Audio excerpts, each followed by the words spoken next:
एक समय की बात है। एक दूर देश में एक बुद्धिमान राजा और रानी रहते थे।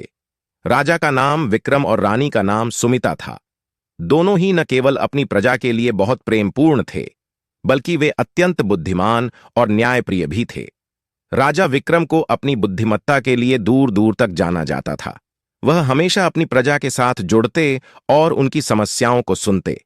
राजा के पास एक अनोखी शक्ति थी। वह किसी भी समस्या का हल बहुत जल्दी ढूंढ लेते थे। उनकी समझदारी का राज यह था कि वे हर समस्या को विभिन्न दृष्टिकोणों से देखते थे और तभी कोई निर्णय लेते थे। रानी सुमिता भी कम नहीं थीं। वह अपनी करुणा और सहानुभूति के लिए जानी जाती थीं। रानी अक्सर गरीब और जरूरतमंद लोगों की मदद के लिए आगे आतीं और उनकी समस्याओं का हल निकालने में राजा का साथ देतीं।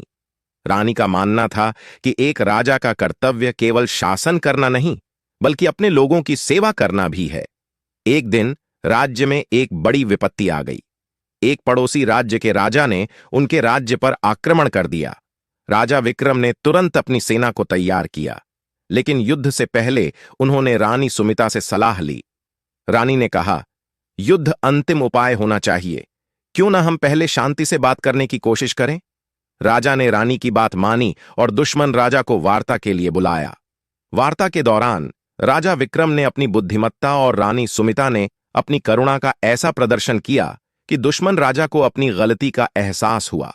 वह वापस लौट गया और दोनों राज्यों के बीच मित्रता का एक नया अध्याय शुरू हुआ।